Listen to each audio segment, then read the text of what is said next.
Hi everybody, this is your Libra reading for August 15th through August 31st, 2018, and I am Valerie with Serenity Matters 1111. Welcome to my channel. Just a note, this is a general reading and will not resonate for every person, but please do take it as it resonates. If it don't apply, let it fly. I did shuffle the cards before I started filming, and with that I'll go ahead and lay them down and then walk you through what I am getting from the cards. Covering you is the Ten of Wands, crossing you the Three of Swords, the King of Pentacles in the reverse is crowning you, beneath you is the Two of Pentacles, behind you is the World in reverse, before you is the Queen of Swords in the reverse. The card representing you is the Eight of Wands. In the environment, the Hierophant or High Priest in reverse. Hopes and fears, the Nine of Pentacles in the reverse. And final outcome, the Ten of Cups. Oh, okay.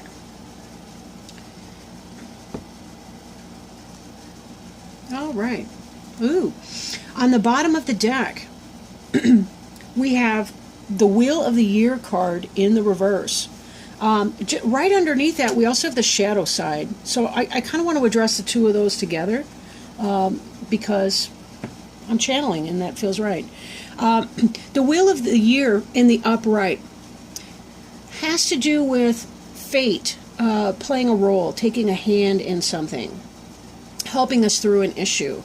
But sometimes this change that we seek has to do with our ability to learn our karmic lessons and face our shadow side. Because this is in the reverse position, this is about a delay to that event, possibly because you're in your shadow side energy and you're trying to learn the lesson that is. Or that you're being tied in some kind of a karmic situation that is about learning a lesson, and until this is dealt with here, this will not turn into your upright. So let's get into the reading and see a little bit more what I mean by that. But I will point out that the shadow side, that's the parts of ourselves that we don't usually want to face or own, maybe even speak of in public. Sometimes people do, but they make a joke about it or try to minimize it. Those are the parts of ourselves that we tend to want to divorce ourselves from. However, our best bet for overcoming those shadowy parts of ourselves is to shine the light on that, to bring it into the foreground where we can look at it. Because only when we look at it and address it can we actually master this influence. And once we master this influence and learn our lesson from that, this Wheel of the Year can turn right side up again. And then we will find very quickly the energy, the things that we've been praying for or hoping for, wishing for, can come to us. But we have to learn this first for this wheel to spring free. They just kind of come together hand in glove. So when I saw them together, I thought, maybe we should address these together as a team. All right. So right now, you've been coming into some sort of there's a burden here, right? This is a burdensome energy. You're carrying as much as you possibly can and breaking your back doing it too. Something is not going well for you, and it's giving you a great deal of heartache. For some, this can be a three-party situation, or it can just be something's really burdening you. You're having a struggle with something. And this ties me back again with the shadow side card, where I'm thinking that somebody in your life, possibly a life partner, may be triggering parts of yourself that you don't feel proud of, and that's giving you heartache. Or perhaps they are living in their shadow self, and that's giving you the heartache, and you're taking on a great deal of burdensome responsibility in trying to juggle everything and make sense of everything. And it's keeping you stuck in some way, right? So Now, on your mind, you've been thinking a lot about this King of Pentacles here. This could be an energy that's coming into play, but given the first several cards, including the ones on the bottom of the deck, I'm thinking that this could be that you're involved with someone who is suit of Pentacles, that's the Earth, that's Taurus, Virgo, or Capricorn, who is not the stable partner. That could be husband, father, friend, lover, girlfriend, whatever, the person that is not stable for you. This person is not a stable person. They're not the person that you want to build your home with. You may have thought that they were at a point, but you're kind of seeing what they're made of, in a sense.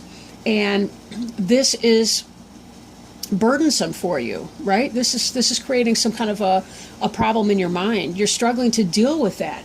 There may be a piece of you that is struggling to reconcile that this person's shadow side is full on display, or you don't like how you become or how you respond as a result of their energy.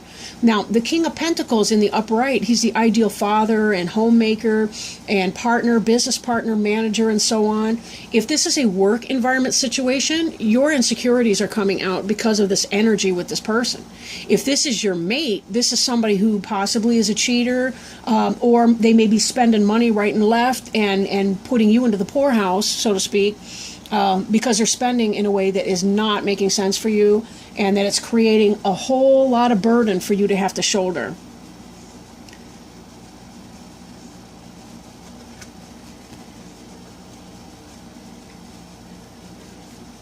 Beneath you, this is metaphorically, this is what you're standing on at this point. There's a sense of juggling. Right, there's a sense of juggling these two polar opposite energies. Sometimes when Leos, I'm sorry, I didn't mean to say Leos, I meant to say Libras. Sometimes when Libras are juggling these two polarities within themselves, they can get very confused and kind of deer in the headlights about what to do in a decision.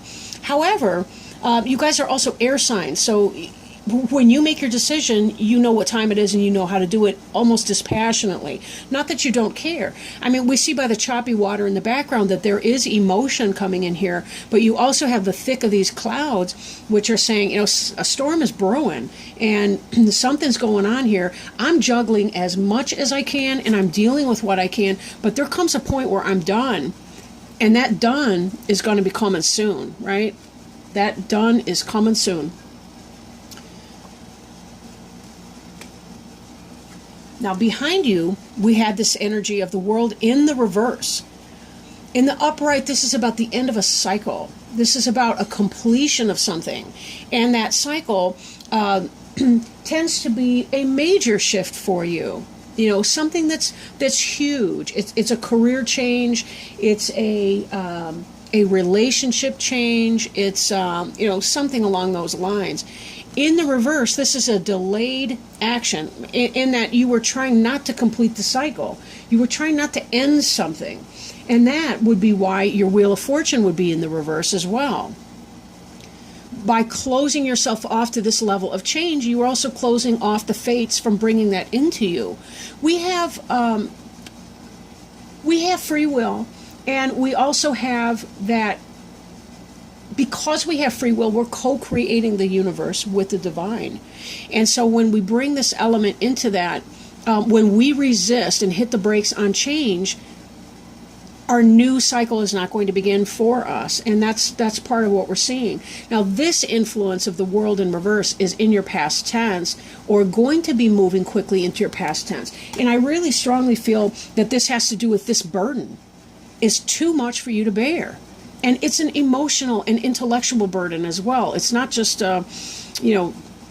gee, I have to work long hours. It's weighing on me heavily. I can't feel sound in my situation. Now, some of you, this may be a work environment, and you're really deciding, I need to get the hell out of this awful job. For others of you, this is a home life relationship situation, and you're saying, I need to get the hell out of this relationship.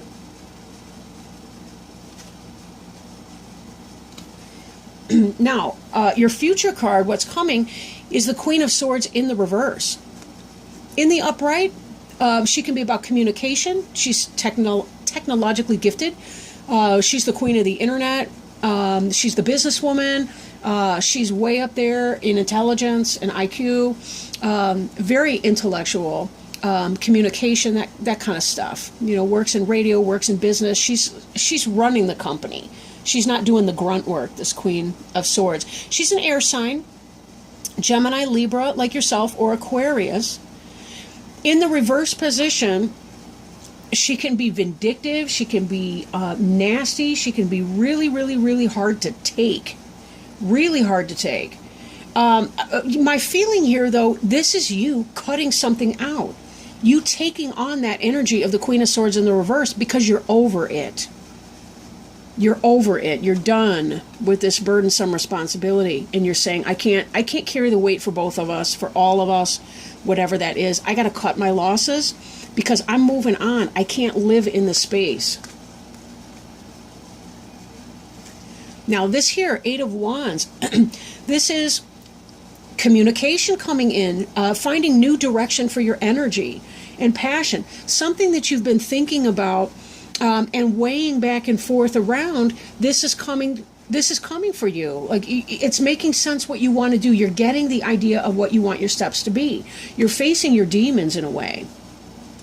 Right? That's in part what this is about. You've looked at this and said, this isn't working. How can I find my greener pastures? And you've been seeking out your options so that you can make this kind of change. This environment card here, the Hierophant in reverse, also known as the High Priest. The High Priest is when we take our spiritual belief system and our passion for life, and we kind of employ that in our life. Like finding a job that gives you a sense of personal fulfillment beyond I like the paycheck, right? This is on a whole different level. The High Priest can also have to do with institutions and so on. He can kind of have to do with court issues somewhat, or marriages and matrimony. Now, in the reverse position, this could be for those of you for whom this is a relationship reading. This could be that this marriage is not coming because something's going wrong, whether it's cheating or effery, you know what I'm trying not to say, or something like that that's going on. This earth sign in the reverse giving you some kind of a heartache. That marriage is not going to happen, and you're thinking, I need to cut my losses and move on.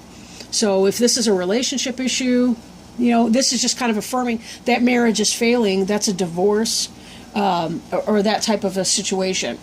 If this is a workplace situation, this is about, I am not satisfied with this. I'm having problems with the boss at work.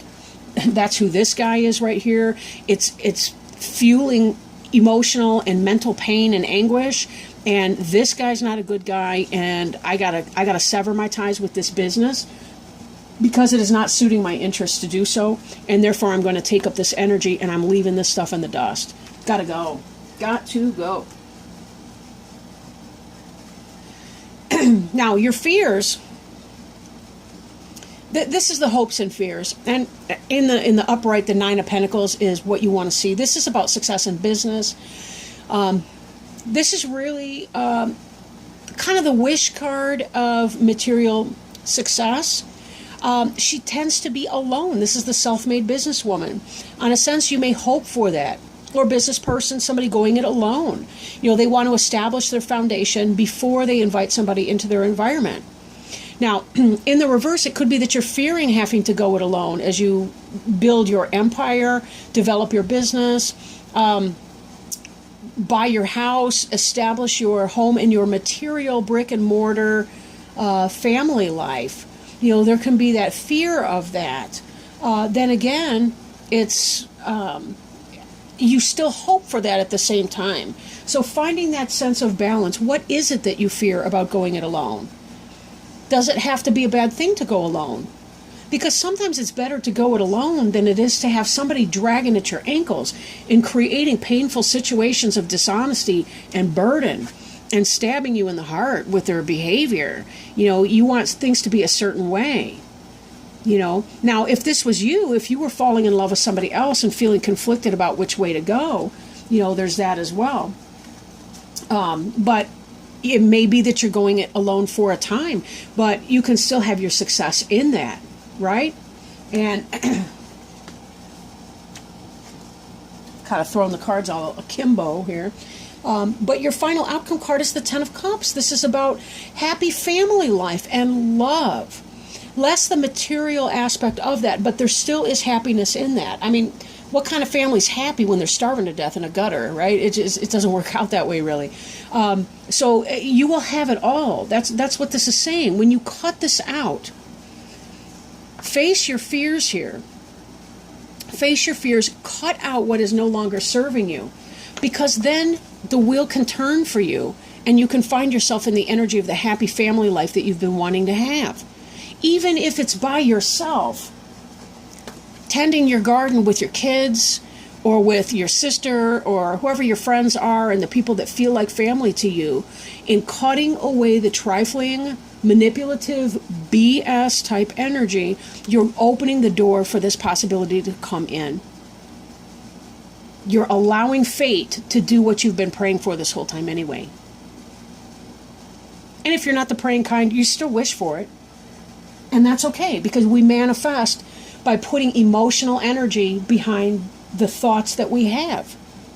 And it doesn't matter if we're thinking positive or negative. That's the way it's going to work for us. We manifest by putting emotional energy into some sort of imagination scenario. And we will move it in one, we'll move the meter in one direction or the other. So we have to be careful about our thoughts. But that's one thing about Libras. Libras are so intelligent, and they tend to be very good with managing their thoughts. But, be sure that you're spending enough time with yourself to get to know what it is that you really, really want to happen. Don't fear your shadow side. Your shadow side can't take over you without your permission.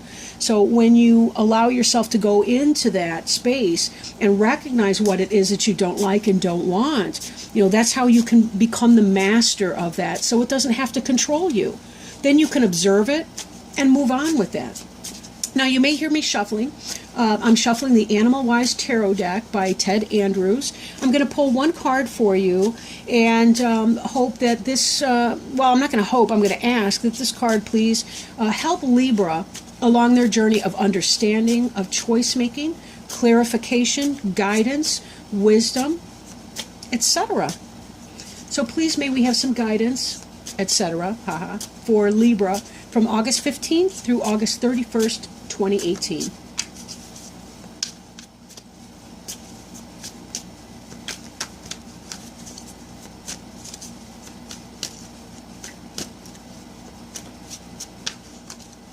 All right, we got a card coming out. Oh, this is a beautiful card for your shadow side card. Four of Winged Ones, the Chickadee. Winged Ones represents a suit of air, so appropriate for our Libra friends. Okay. Chickadee's keynote is seeking the inner truth. The chickadee, I don't know if you can see, that looks blurry to me. I don't know. Sometimes these automatic focus controls let me down. Anyway, what doesn't, right? We're on the earth. Anyhow, the chickadee is a member of the titmouse family of birds, a group name applying to a variety of small, dull-colored birds. This lively bird in its song is one of the traditional heralds of spring, whose appearance indicates it is time to seek inner truth, to go within oneself for answers rather than to go to outside sources. We cannot judge the outcome of our activities by outside appearances. We must go within and find the truth within our hearts and hold to it no matter what the outside circumstances. Chickadee's appearance is often accompanied by feelings of being cut off and out of touch, reminding us we need alone times to reassess, regroup, and rethink our plans. The chickadee holds the promise of success in new endeavors if we prepare ourselves inwardly first. Because the chickadee is a sign of spring, it is also a sign that things are changing around us for the better. Our dreams are going to blossom like flowers in the spring, but they will need to do so in their own time. For now, we need to be patient, to pull back our energies, go within ourselves, and relax. We should give ourselves some time as things are going to get better. That is the promise of the spring and the chickadee. The black cap of the chickadee reminds us we must keep our thinking straight. When Chickadee appears, we can expect greater understanding, truth, and perspective about the shadows we have been experiencing. Oh. Let's see. Our dreams, meditations, and prayers will elicit greater insight and confidence in the changes that are coming. For such a small bird, it is also fearless, with no qualms about taking on larger birds that may threaten it. This should remind us that any threats or shadows will pass. Show no fear. We are entering a new period and should relax. If we are experiencing fear, it is time to meditate, pray, and remember the inner truth. We are meant to succeed. So some questions to ask are we thinking and not acting? Are we acting before thinking? Are we being truthful with others? Are others being so with us? Are we making promises we can't or won't keep? Are others making such promises to us? Is the truth being ignored? All right, and that concludes our reading, Libra. Thank you so much for joining me today. If you feel inspired to do so, please like, share, comment, or subscribe to my channel. And I will be talking with you again September 1st, 2018. Thank you so much. Love to you all. Bye now.